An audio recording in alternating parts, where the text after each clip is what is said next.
Welcome, friends. Thank you for joining us to another episode of Easier Ways. Today's a special episode because I have a new friend that I'm getting to meet, and you're going to get to eavesdrop on us getting to know each other. Okay, so little backstory of what that means. This fine woman here, Jade Klemos, is that correct? That is correct. Yay! All right. So Jade Klemos, she's a member of the Easier Ways community in the Facebook group, and I happened to do a post about victim mindset. And again, we've had some conversations in the Facebook group before, so it wasn't a total stranger and such. But when I read the blog post that she wrote on this topic, she'd sent me over a little thing on it. I found it very, very profound. The insights that she has on this topic are pretty uncommon, and it affected me in a way that was very, very helpful. And therefore, I'm concluding some of the listeners may also go, I never thought of it this way, and in a way that could help you out greatly. So with that being said, ladies and gentlemen, children of all ages, it is my pleasure to introduce you to Jade Klemos. Hi, Jade. Hi, thanks for having me on. This is a great honor. I really appreciate it. I love talking about my writing. Likewise, it is a great honor that you chose to take some time out of your busy day to talk a little bit with me, and we can have a conversation with our listeners, our friends. One of the things that I've always appreciated about you is your sacred work. Jade here is in charge of a group called Healing Rites of Passage. It is a sacred spiritual healing steeped in Native American philosophy, Celtic shamanism, and earth-centered spirituality. And did I get that right? That is me. That is absolutely me. Yeah. And a little more specific about it is a holistic non-medical support for those in end-of-life transition and for those who are grieving. Yes. And the things I do actually apply to more than, any life transition as well. But I have extensive experience working with the dying, and that is a very underserved population. So I tend to focus on that. But the things that I bring to the table apply across life. Yes.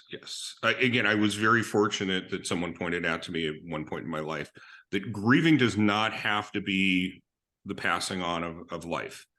Absolutely not. Transition. Yeah. So, do you ever help people that are grieving because they say loss of a marriage or loss of a career, friendship? All the time. And I have a long blog spanning a couple of years, and I talk about that very thing, about how grief is more than death. Yes. Again, so with that being said, if any of you are going through a major life transition and you're grieving, and correct me if I'm wrong, grieving basically means you have something that is very important to you that is no longer with you. Is that correct? Yeah, it's the act of sorrow. Right. So because of this was something, again, I'm speaking very general and high level, but it's important to you and it's no longer with you. Again, you're in sorrow. Again, this is something, it's very, very natural that you would be sad that it is no longer with you. Yes. So, and that thing that's no longer with you could just be the expectation you had of something. If you have a very high expectation of something coming to pass in a certain capacity, and then something happens and it's obvious that is not going to become reality, that provides grief. I can personally attest to that. That's part of my 22 journey, but we aren't going to talk about me. We're going to talk about you. But yes, in my respect, again, it was a vision, basically a dream of something I wanted to bring for a very important goal, and it didn't work out. And I went through a grieving process, and it was really interesting that why I'm bringing this up. Very likely some of our friends that are listening and so have gone through times when it's like, I really wanted this to happen. It was very important to me. I put a lot of effort into it, and it didn't work out as planned. And eventually I had to conclude, it's gone. So Yes. going through the 5 stages of grief are a very, very natural thing. So, which, that being said, I'm sure you know these 5 much better than I are. There are listeners and such that are not familiar with the 5 stages of grief. Could you share those a little bit, Jade? Well, I want to just clarify that they were initially not 5 stages of grief. They were the 5 stages of receiving a terminal illness diagnosis. That it sort of got usurped. But that is true. That's why some things, because there's a lot of bargaining, bargaining stage in particular. So there's denial. Let's see. Now you put me on the spot. Denial, anger, bargaining, depression, and acceptance. Right? Did I work those right? So, so bargaining, when death has occurred, people will like, well, I can't bargain with anything. I can't bring her back. Like very few people actually bargain in that way. That bargaining, it's because bargaining it came from her original work, working with people who had been diagnosed with a terminal illness.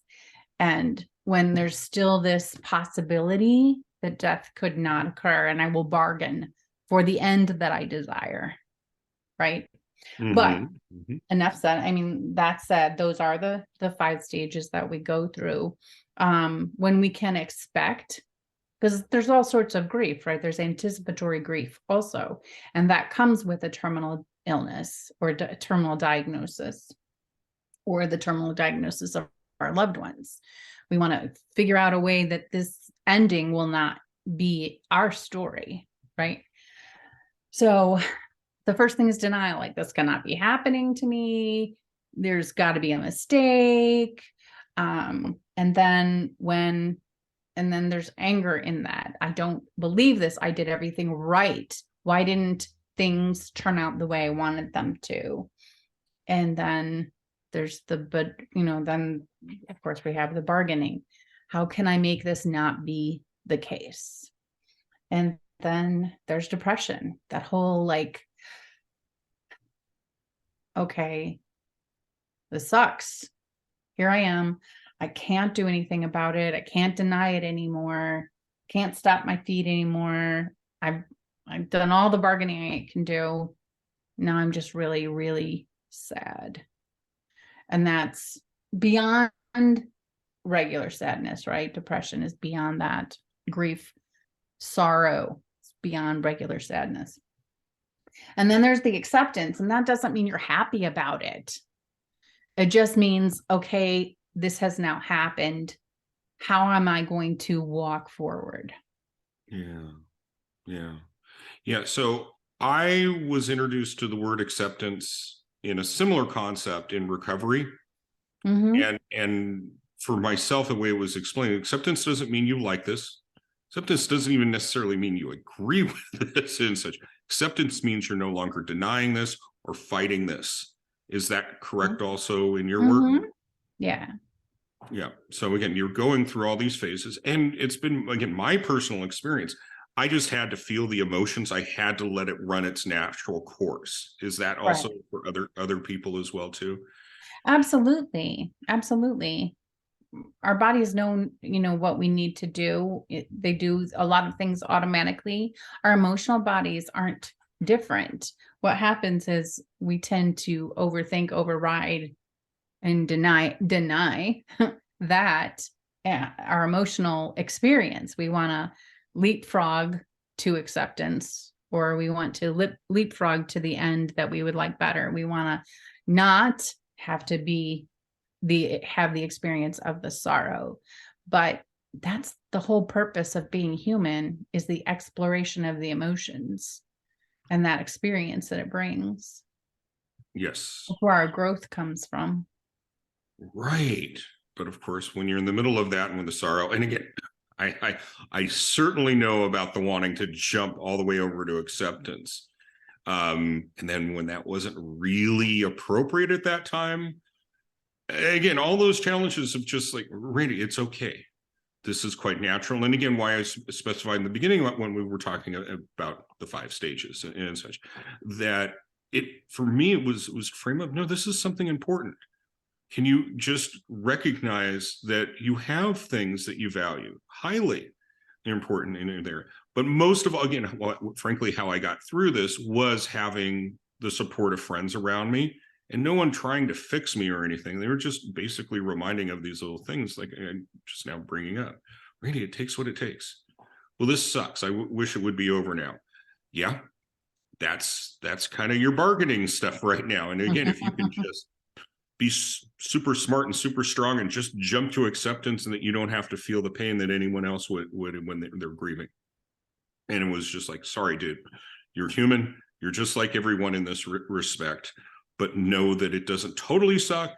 And again, but don't try to put on toxic positivity of like, yeah, I learned a great lesson, and this is, man, I would never ask for this and stuff, but I'm grateful for the lesson and stuff. It's like, just be real for a minute here, dude. I feel like that's just a fancy dress for denial. Oh yeah, well, I'm very well acquainted with denial, and even though it's a lot less than it once was in my life, again, these moments come up, and it's just like, okay, there it is again. Fascinating. Okay, yeah, you've made a lot of progress, Randy, but it's still something that's with you. Oh yeah, and by the way, that's just to remind you you're human.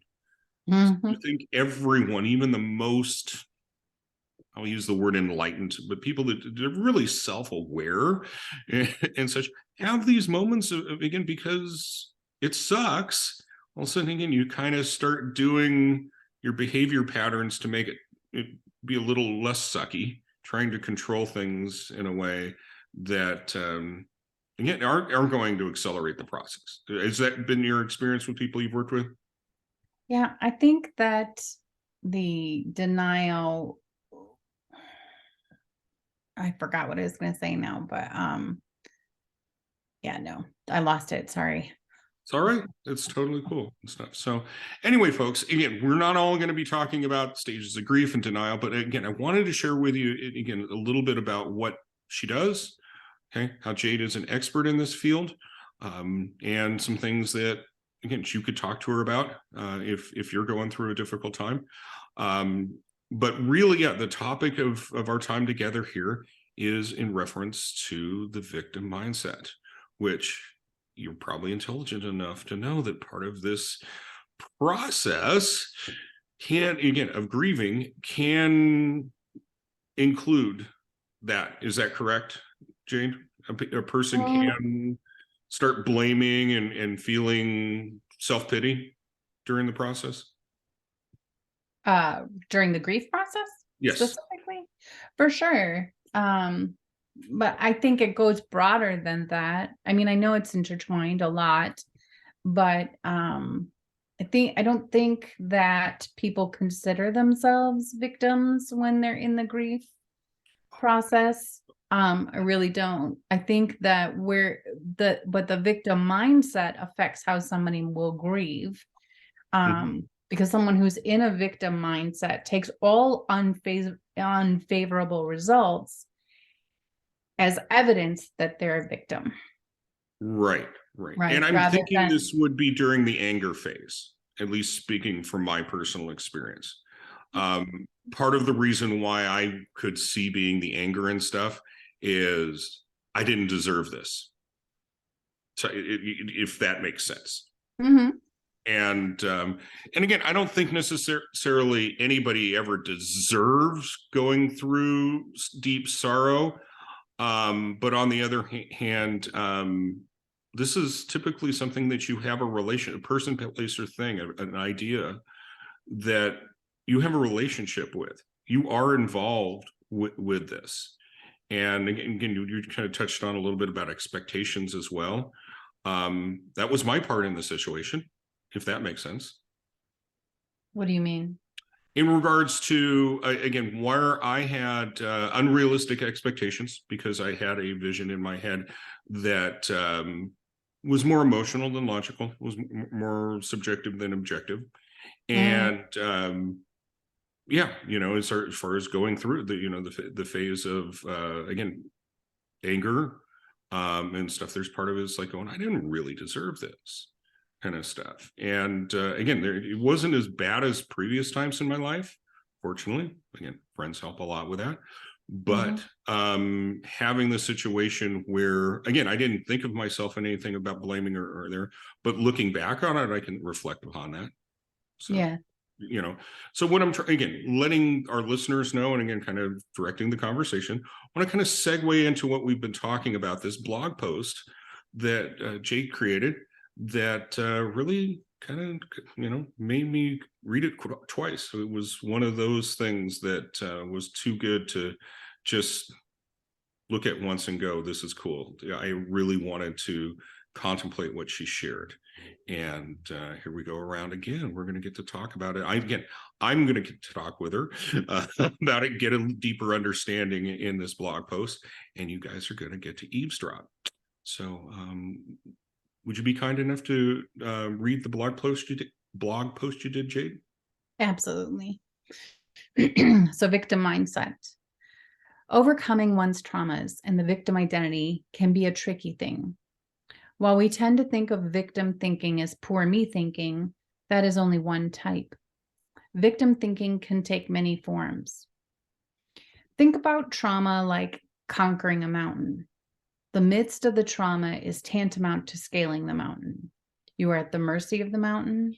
The mountain in your survival is what consumes you. Every step you take, every decision you make is because of the mountain.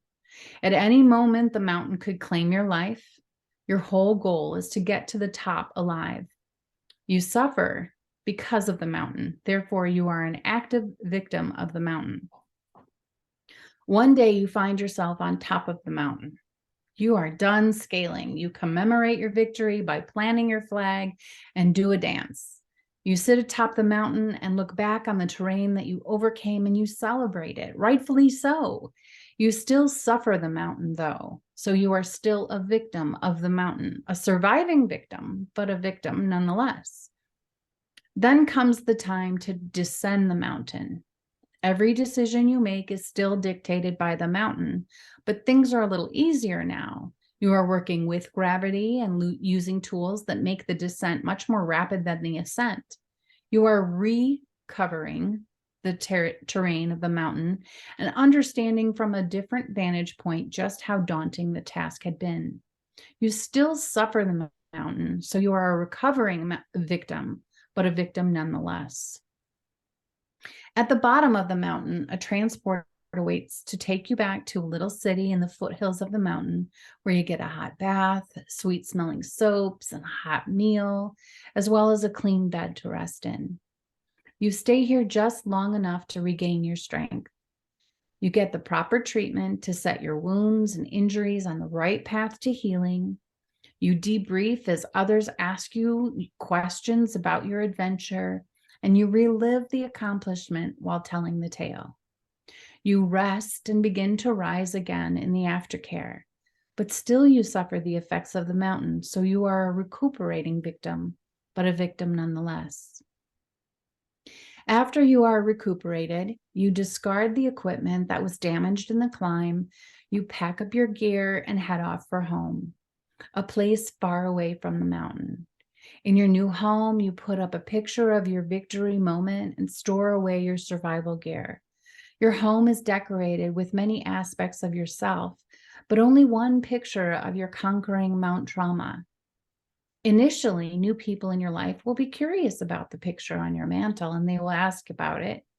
Or you might be in a coffee shop in a conversation about what you've been up to. You would naturally mention that you recently conquered Mount trauma. After some time, however, Mount trauma would not come up in general conversation, and you're moving away from being any kind of victim of the mountain. You are a transcending victim. Eventually, Mount trauma would just be a picture on your mantelpiece. Then one day that picture might go into a scrapbook and only be revisited once in a while. Once in a long while with a lot of other memories. This is the point where you have truly conquered Mount Trauma and are no longer its victim. You have transcended victimhood and become your own hero. The whole process is necessary for complete healing. You can't skip a step. You can't jump from survivor to transcending. Coming down from the mountain, telling your story, getting loving support to recuperate, and working through to establish a new norm are all vital in getting to transcendence. If you get stuck on top of the mountain or in the foothills, you are still a victim of the mountain. You can't stay atop the mountain yelling about how you conquered it and not still be its victim. You can't take up residence in the cozy foothills, repeatedly telling your story and not still be its victim. You don't decorate your house predominantly with pictures of Mount Trauma, plaques that say you climbed Mount Trauma, and display your survival gear as wall decorations and not still be a victim of Mount Trauma. If your identity is centered around how you overcame the mountain, then you have become an inside-out victim of the mountain. What is an inside-out victim? It is someone whose whole identity revolves around being a survivor. As we've discussed, a survivor is still a victim. Many of those in the helping professions, including motivational speakers and self-help phenomena, are doing nothing more than glorifying the victim status by disguising it with cute little catchphrases. Continuing to highlight the fact that you were once a victim only serves to perpetuate the victim status, much like you can't not think of an elephant when someone tells you to not think of an elephant. They are relative terms. One does not exist without the other. You cannot hear survivor without associating it with that of which you had once been an active victim. So even though labeling yourself a survivor sounds like a healthy thing to do, you are continuing to subject your subconscious to the victim dichotomy message. When things in your past are taking up a lot of space in conversations in the present, there is a problem. Inside-out victims can often come up with some elaborate schemes to present as noble and healthy individuals. Often they put themselves on display where they can show off, without making it look like it, their success at overcoming their past, setting themselves up as an authority and help others overcome as they did. The problem with this is that the repeated retelling of their story is the indication that they have not transcended it at all. In fact, it would be my suggestion that this person never did the recovering and recuperating necessary to reach transcending. My thought is that they had kept it down deep, hidden, rarely talked about, until they came across something that seemed to give them a pass straight to transcendence. It doesn't work that way. There are no shortcuts in living authentically and healthy. This is not to disparage all of self-help motivators. The most amazing ones can offer changes in perception so drastic that they change lives. These motivators rarely reveal their own past, and when they do, it is mostly in snippets to establish credibility or connection with their client. They don't advertise their story over and over. They don't give you fancy terms to identify yourself. They give you real tools that enable you to live a well-lived life that don't include looking at Mount Trauma in the rearview mirror. You may be asking why looking at Mount Trauma in the rearview mirror is not desirable. When do you look in your rearview mirror? When you are driving, when you are backing up, and when you need to see what is coming up from behind you.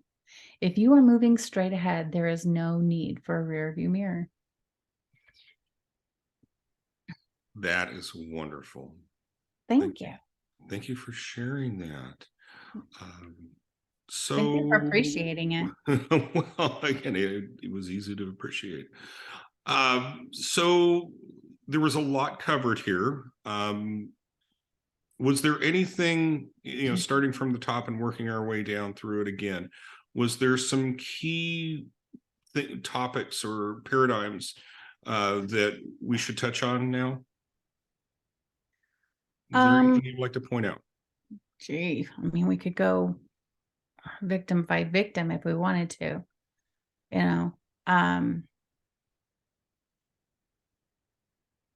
Ooh, I wish we had other people here so they could ask questions, because that would be incredible to find out. What questions did you have when you read it? Like, what What did you need more clarification on, or what struck you?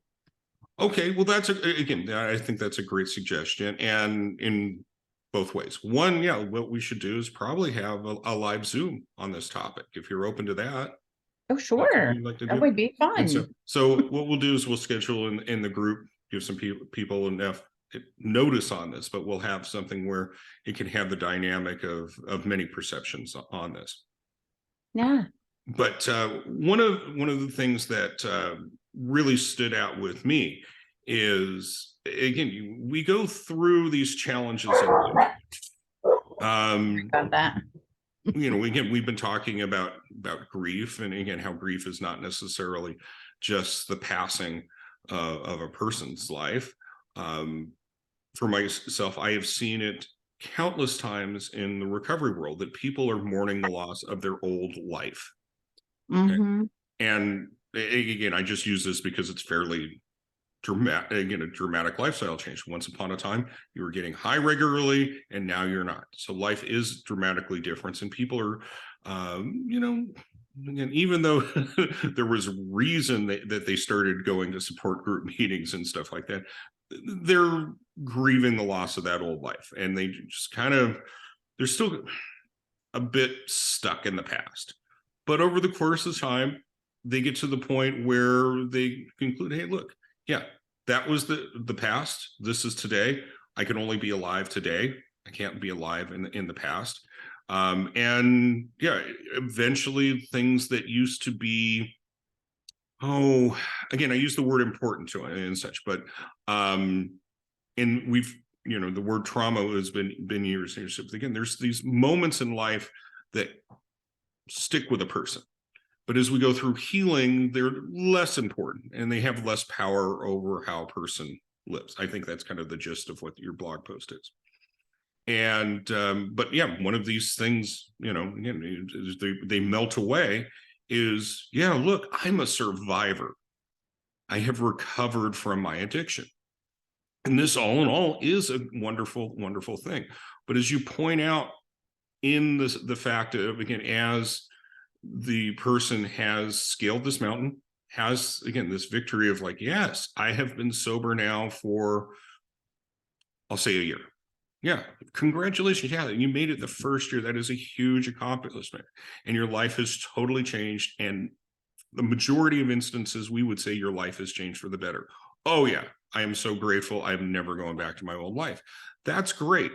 What I'm getting at is how this again is talking about how a person can stick with being, well, I am an alcoholic, I am an addict, and using that as a identity. Okay, because if anyone's ever gone to like an Alcoholics Anonymous meeting, it's very common that people go around the room and say, hi, my name is Randy, I am an alcoholic. Now, really, the purpose of that is to help the new person coming into the group realize there's a group filled with people that suffer from a similar challenge. Okay. Unfortunately, as your blog post describes here and such, people can take on this identity and use it for all it's worth, if that makes sense. Does that make sense?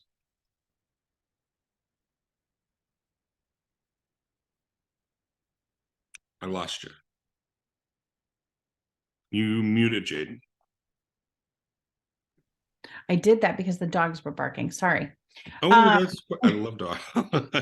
but again, what I just shared right there, is that congruent with what you were describing in your writings? Yes, but an analogy came to mind as you were speaking. So that's a to be in group and an alcohol, AA group, and say, hi, my name is Jade, I'm an alcoholic. That is part of the process of the group. It is appropriate. Now, imagine the disruption if a breast cancer survivor came into the AA group and said, hi, my name is Jade, I'm a breast cancer survivor. That would not be appropriate, would it? Never. No. So that's what we're talking about. We're talking about using that identity basically to hide behind and to rely on and use it as a crutch. Like, it's appropriate when you go to AA and the topic is about alcoholism and you're supporting other people. It's appropriate for you to identify there then. But do you go to church then, or what's another? Do you go to Bunko and say, "Hi, my name is Jade. I'm an alcoholic"? That would not be considered something that was healthy, right? Not at all. So that's what we're talking about. We're talking about not holding on to it as a form of identity that serves no purpose. And it's not, and I'm not talking about, oh, you have to just pretend it didn't happen. That's not the same thing. I have probably more than my fair share of traumas in my life. And they have shaped who I am. They have like a little tiny bonsai tree. You know, I was going this way and then a trauma happened. So it went this way and then this came up, went this trauma, and it has shaped and formed who I am. But it isn't what I am. Exactly. And that's the difference we're talking about. Like, yes, I have been a victim of terrible things. At one point, my being a victim is a moment. The moment that the gun is in your face and they're asking for your money, you are a victim. Mm-hmm.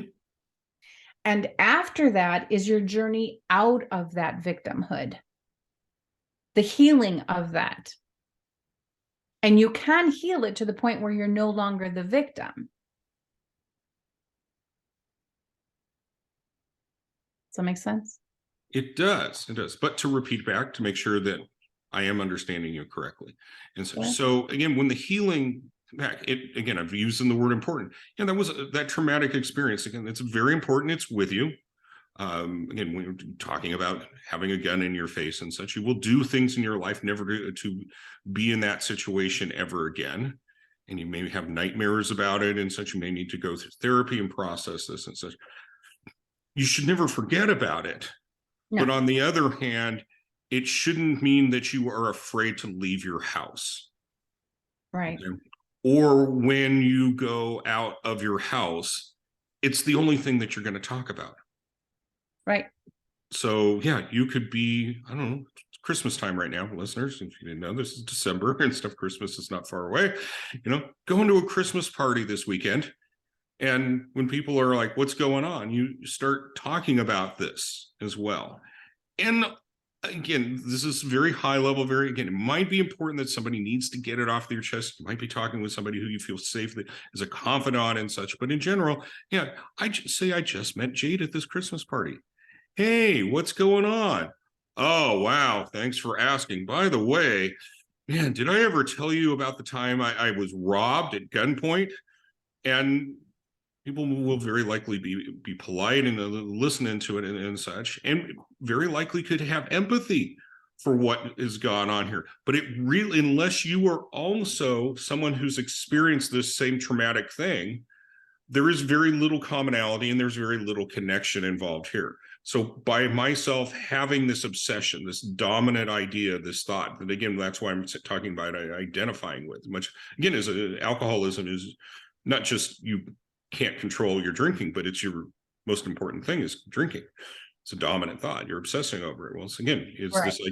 So what I'm referring to here as an identity is, yeah, I am a person who's been robbed at gunpoint.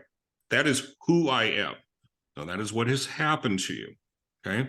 And this, again, even after it gets to the point where you can go out, and maybe what you can do is go through that same neighborhood where this happened and stuff. There's been a lot of healing going on right there, but you're still holding on to it. And it's almost like an invisible force field that allows you to, or does not allow you, I should say, from connecting to the moment and connecting with other people. Is that correct? Yes, that's correct. Yeah. So this is the type of thing why I think it's really important. And we don't, much like, again, when we're going through the first phases of the healing, we may not realize what is occurring. It's just, again, it's a dominant thought. And again, and all thoughts have feelings attached to it, lots of feelings, lots of thoughts. They're all intertwined and such. And especially when it's an obsession, it's a commonality, it's normal. You don't necessarily realize this is what's going on. And this is kind of the purpose of bringing this up right now, is maybe if you hear some stuff here that might kind of get your hackles up and you want to disagree. And this is why I think it'll be great to have a group conversation about this and such. The ultimate reason why I feel it's important for people to be aware of this and they're considering if they want to continue on with this is because it is blocking them from fully experiencing this very moment and connecting with other people. Okay, might serve as a connection for some, but for the majority of people that you would interact with, this is not something that will be beneficial, purposeful for you to have a better relationship with them. And you may wind up meeting some really neat people in your life that if this wasn't being included in the conversation and stuff, that you connect with, and you connect on something that is really life affirming. Who knows what again, of course, again, this is all hypothetical, but if you could connect with somebody who now allows you to take this and use it to help other people, okay, and go, it's interesting that you're talking about this right now. I happen to be a member of this support group. That could be nice, but maybe also it could be on a rainbow, a spectrum of so many other topics with people where you can connect, and it can continue on, and it can be something much, much bigger than you could ever ask for or even imagine. I mean, again, is that similar to what you were thinking was? I don't know. I don't know. Because your conversation took me a different place. Like, connection is really the key, right? And so people want to think, or people who have a victim mindset think that that's how they're connecting. Like, I will get people to feel sorry for me, right? Because they have this mindset across all borders, not just with whatever this one thing was, because we all have many things, some of us more than others, and very few of us have nothing, right? But so they're misguided in thinking, here's my worst thing, here's my wounds, love me. That's not connecting. That's not connecting. I mean, you might find someone who is of the same, what I will just say is of the same vibrational level, frequency, and they will respond to that. That's how codependents get together. Right? Yes. Right? So it might work for you, but it's not going to work for you to heal. Right. So you're going to have a collection of other victim people, and eventually there will be a competition. Because if you're not fueling your own self and you're not making honest, authentic connections, then there's going to end up being a competition because, here I have this wound, and you say, I have this wound too. This is connection. Okay. So then we invite these other people, and then all of a sudden I'm not getting the attention I was looking for, right? Because there's too many people and everybody has a wound, but my wound's bigger. So then we're going to, but my wound, my wound is really different. So how can I even compare? That's not connection. Correct. Connection can only happen on this really authentic level, right? So this authentic level would have us have conversations, real conversations about how that affected me and how I came out of it. But it would have to be an appropriate topic. I don't do that in the supermarket line, right? I don't do that in the bathroom of Kohl's. right? I do that in an intimate relationship where I'm trying to get to know somebody. I want to build a friendship, a relationship. So I'm being authentic. So what are we going to talk about? We're going to talk about authentic things. And what are authentic things? Authentic things are things that we think, we feel, we believe, and that we have done or have had done. So the exchange has to be equal. Like if I'm talking about something intimate in my life and you're also sharing something intimate in your life, that's connection. If you're looking to just share something intimate in your life so you can get that attention back, then that's not connection. Right. And as you said, that is the breeding ground of codependency. Yes. And the definition of victim mindset. Yes. When you are using your wounds as an agenda, with an agenda to further, to further get attention, to feed something. Because when we have a trauma, okay, well, I guess that was a short-lived lap. When we have a trauma and we are our most open and vulnerable self, and we have people around us tending to us, whether it's, a car accident and a physical wound, or a rape and we're in the hospital, or the death of someone dear to us, we can more easily, more readily open ourselves up to receiving, right? Receiving the care and attention of the medical team, receiving the care and attention from our friends in support of this loss. So people who can't maintain that on their own will continue to go back and revisit because they like it, because we all like it. That's real connection. I'm crying, I'm wounded, people caring for me at the basic, most divine level of humanity. That feeds our soul. It feels good. It feels good to be cared for and loved by other people. But you have to be able to take that with you and move on. And there are some people that can't. There are some people who believe that being the victim is the best way for them to get their needs met, not realizing that it's not. Really, it's really an addiction, right? Because isn't that what addicts do? I mean, they have this feeling that they get when they drink or they do drugs, and they want that feeling. And so they want to artificially create it. They're not exploring meditation, journaling, authentic connection. There are a million ways to feel a high, right?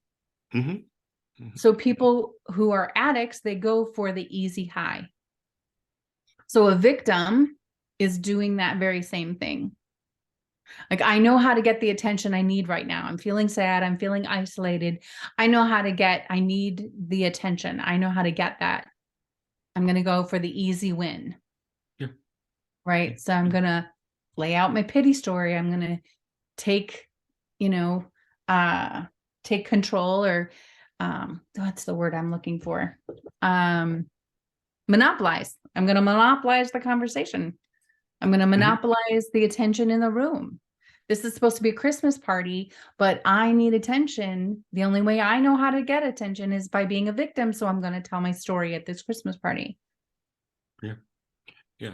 Well, and again, it feels good. And again, it is the most natural thing at all. When we can have connection, and we should allow ourselves to be cared for when in need and such. But it worked for us X number of times. We know if we do this in some shape or form, we are going to get the dopamines and the feel good thing going on. Next thing you know, you feel like you're, being ignored, you're not important, you're not being seen and heard. Then you can go to this default that has worked for you many times, and again, have that going on again. So that's what I was equating to, again, how it being an addiction. And eventually it becomes to a point where we become so reliant upon it, and it becomes all consuming. It becomes your identity. And that's what, again, what I mean by, again, everybody can have these moments. Okay. It does Yeah. not mean that if anybody's listening to this that has these moments and goes through seasons of this and stuff, that is the human experience. But if it winds up being something that you are dependent upon, that you need to have this identity, you need to have people going, oh my gosh, that's terrible. Oh my gosh, to be seen, to be heard, for you to feel like you're being validated, your life is validated and such. That is when it starts becoming unhealthy, because again, you use the word monopolized. Yeah, I've had a couple faces that came to mind and such, that there are some people that, yeah, it's all about them. And when it becomes that way, again, it's those conversations with people. If it's anybody's coming to your mind, have you ever thought about it? You couldn't get a word in edgewise and such, and that's not conductive with a relationship. And I just spoke over you. My gosh, I did it right there. Hey, I sort of interrupted you. That's how conversations go. I was literally held captive in a Kohl's bathroom. I went to use the restroom. I came out, and this woman I have never met before decided she was going to spill her life story to me. Wow. Totally inappropriate, highly inappropriate. I, at the time, was not aware that I was an empath. So that, that holds, you have to have a better awareness of yourself and other people when you're an empath.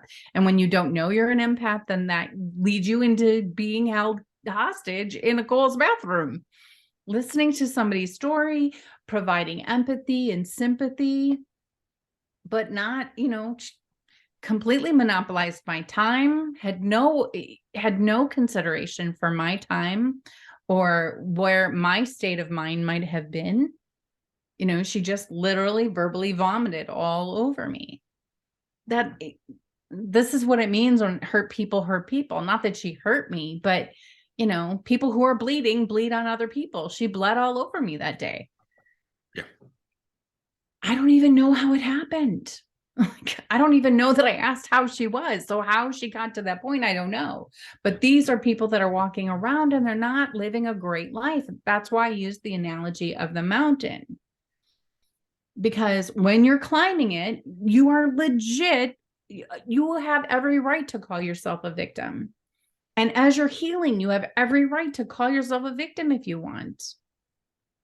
But you have to move through it. You have to move off. You have to heal, and you have to take up residence somewhere else, or you will always be a captive. Absolutely. So yeah, at the end of the last paragraph in your blog post, you may ask why looking at Mount Trauma in the rearview mirror is not desirable. When do you look in the rearview mirror? When you're driving, when you're backing up, and when you need to see what is coming up from behind you. If you're moving straight ahead, there really is no need for a rear view mirror. So again, we're human. This is still important. It is not a bad thing to revisit. But I hope that anybody who's listening to this and such can see it is very difficult for a person to move forward in life and to have all that life offers. And life is a wonderful place to be when we're not carrying this wreckage from the past with us. There's so many wonderful moments when you can feel safe and secure naturally, just in your state of being, and just knowing that all in all, the world is okay. And again, it takes a lot of healing for a lot of people to get there, but trust me, it is possible. I've seen so many people get to this point. And again, they can still have adventure. They can still be recognized. They're valued. Their lives are important and beneficial to others. So if they give and receive love freely without any demands, okay, basically unconditional love and such. So that is a full and vibrant life. But it's really difficult to be in that state if you've got, I don't know, an ankle bracelet on, or excuse me, you've got one of those leggings on, like you see those people in the chain gang. Your bound to Shackles. you're bound to this past story in your life. And if you can find a way to, again, still have it with you, but not let it control you to the point where it is debilitating to you and to others around you, um, it is such a wonderful way to live. And I know that might sound like, again, what I'm talking about is Pollyanna and all this stuff, but trust me, for a person who perpetuated being a victim and blaming everybody in this world and stuff, just ending that and taking responsibility and control for my life, understanding my choices are my choices, and sure, they get affected by people, places, and things, but I am the one who's taking responsible. No one else is responsible for the quality of my life, my experience, my perceptions, than Randy.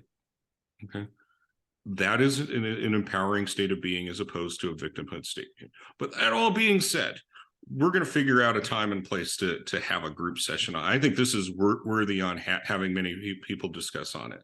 So thanks for bringing that up, Jade. I think so. And until we do that, though, I'm sure, or if we wind up having it and people are listening to this podcast years ahead of now and stuff, if someone would love to get a hold of you and talk a little bit more about the work you do, how would they get a hold of you?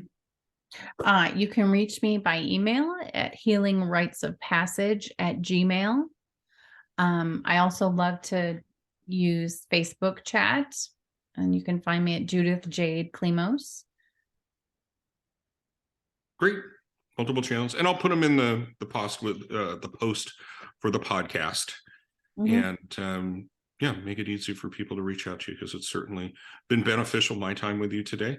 I'm positive anyone who spends time with you would have a similar feeling and response. Well, thank you. I hope so. That's my aim always, to leave the place better than when I found it. Yes. Well, that's been with me. I hope our listeners, our friends, have had a similar experience.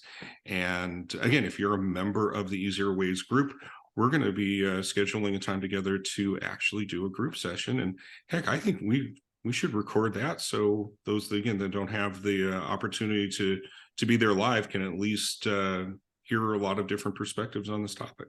So stay tuned, folks. Keep an eye out. In the not too far future, we're going to actually do this with a lot more people and get a lot more insight on it, because I think it's worthy. I think it's life-changing kind of stuff. So again, thanks for listening, and I appreciate you. See you next time soon.